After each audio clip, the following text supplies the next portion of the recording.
You guys doing? My name is Brooklyn from Nashville, Tennessee, Streets 993. And so my question is for Kenya. So the kidnapper says to Carlesha, "Why were you by yourself? Only vile women do that."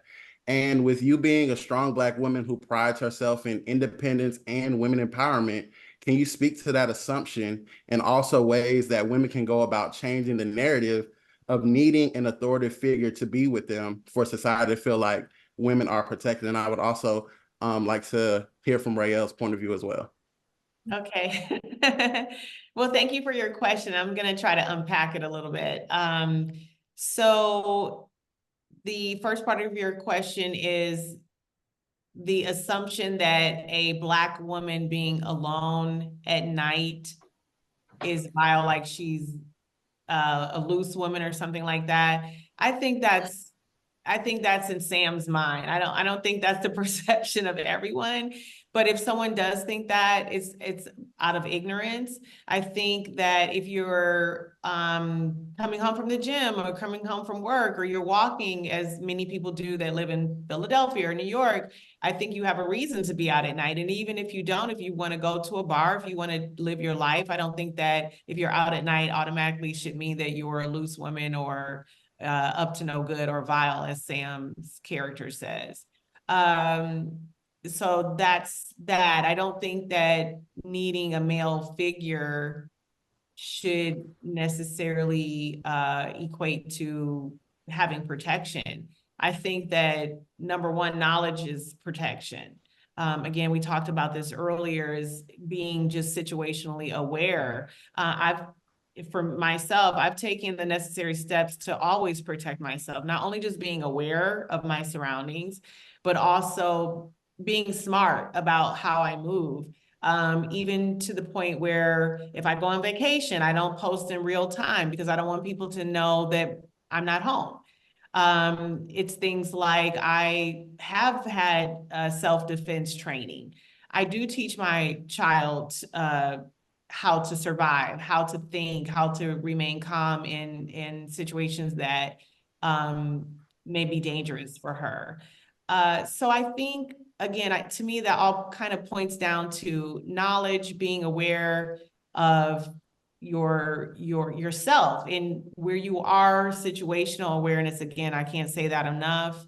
Um, and owning who you are. I mean, when I walk down the street, I'm not like uh tiptoeing down the Yeah, street. I'm letting you know I'm not the one. Don't mess with me today, Yeah. I that's right. got my hand likely, I carry as well. In Georgia is very easy to you can carry without a license now. So for me, I've always found it necessary to own guns. I've had to pull a gun before. People, if you search back about 5 years ago, someone came to my house.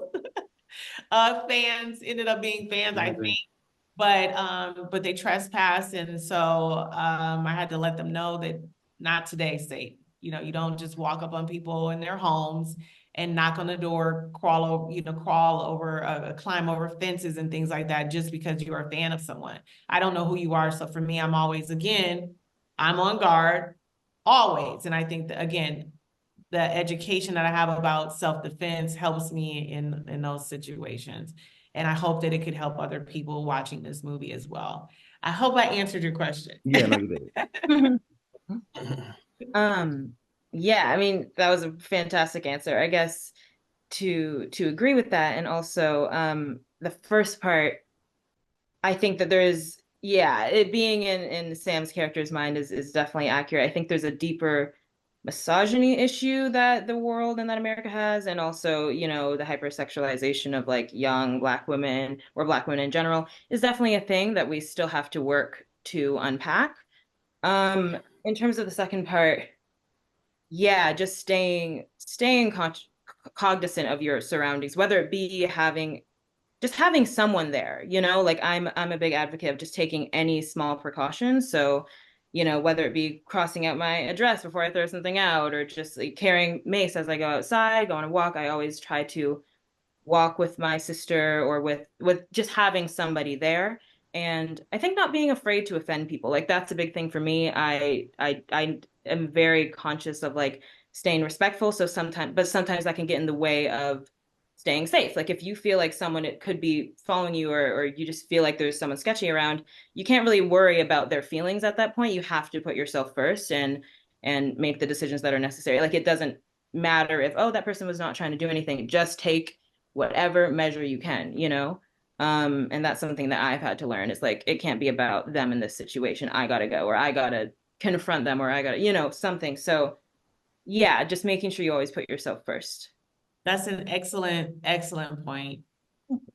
All right. Well, I appreciate you guys and thank you. And great movie, great acting. Love you guys. Thank you. I think it was so key not to be afraid to offend someone. Yeah. No, like my grandmother used to say, I don't know you from a can of paint.